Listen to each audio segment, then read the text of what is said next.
gisadong pansit. So magpapansit tayo. Importante, gisang-gisa yan. At apat na hugas nga pala ng manok guys. Para mawala yung lansa o yung dumi. Dahil nga galing palengke. Yan.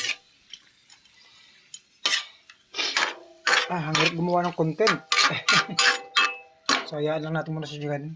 Okay na yan. Bali dito guys, ayan, hinugasan ko na yung gulay na binili ko nga chop suey. Yan. Murang-mura lang yung bili ko dyan guys kasi konti lang naman yung kailangan ko para dun sa pansit gisado na lulutuin ko. Hindi na rin pala nagluto ng kanin dito guys dahil yan yung pinakagabihan ko.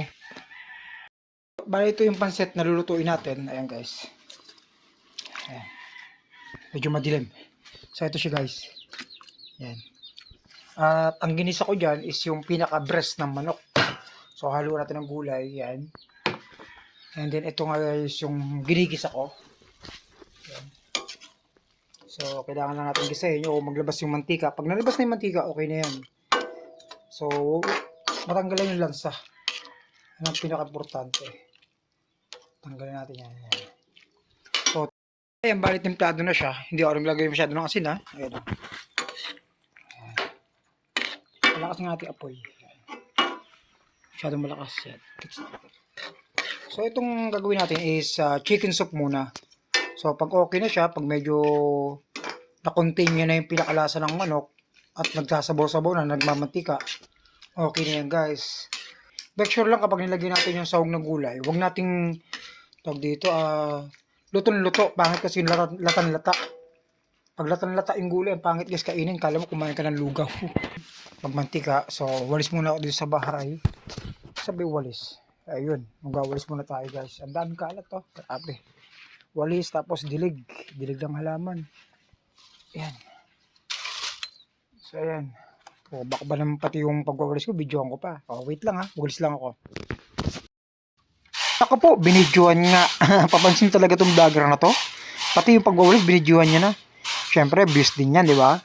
Kapag masipag ka talaga gumawa ng content, yung ultimo kahit maliit lang na journey sa buhay mo, pwede mong videoan yan. Huwag kang mahiya para mas makilala ka ng mga content creator at mga followers mo. Kung gaano ka lang kasimple na nagbablog. Ito yung mga simpleng vlog lang.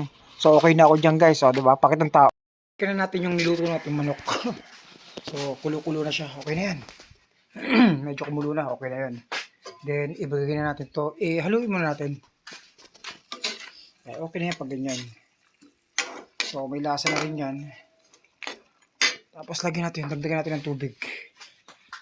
Dagdagan natin tubig guys. Isang baso lang. So, ayan na siya. Okay na yan. Ganyan karami yung sabaw kasi kaya naman mag-maintain yan.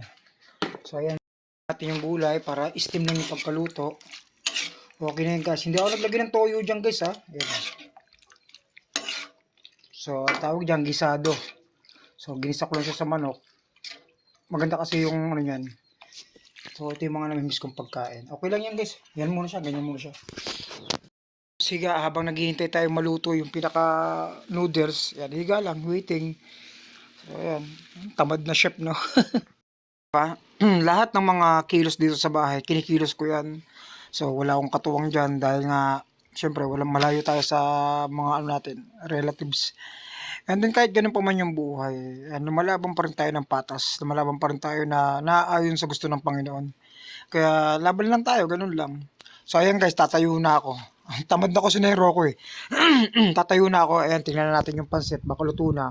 Tapos, ilagay na natin yung gulay. Hanguin konti. Okay na yan. So, check natin guys.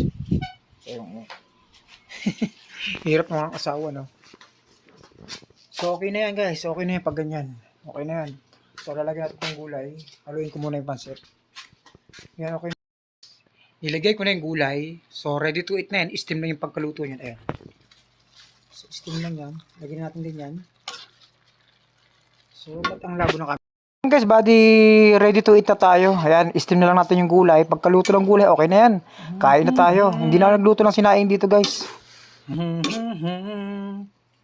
dami nang naluto ko, no? Ano kasi, iba dyan kasi babaunin ko sa center bukas. Kung aabutin. Tapos yung iba dyan, ibibigay ko sa tsahin ko dito sa kabila. Ayan, huwag tayong mag-share tayo ng blessing. So, yan. Okay na yan, guys. Pwede na natin patayin yung apoy. Ayan. Patayin ko na yung apoy. Okay na yan. Diba? Pangit kasi kapag medyo lata yung gulay. So, yan. Kala mo birthday lang, no? Hulaan nyo guys, magkano lang nagastos ko dyan guys. 105. O, diba? Ang dami na. Ang dami na makakain. So, okay na yan. So, ayun yung video ko today. And sana, wait lang, ayos lang ako. So, ayun yung video ko today. And sana, kung napadala ko sa'yo at lagi ka nanonood sa akin, ayan, bisitahin mo ako sa aking YouTube channel guys. Ito siya, sa baba. Baka pwede naman. Ayan guys, oh. Kain tayo guys.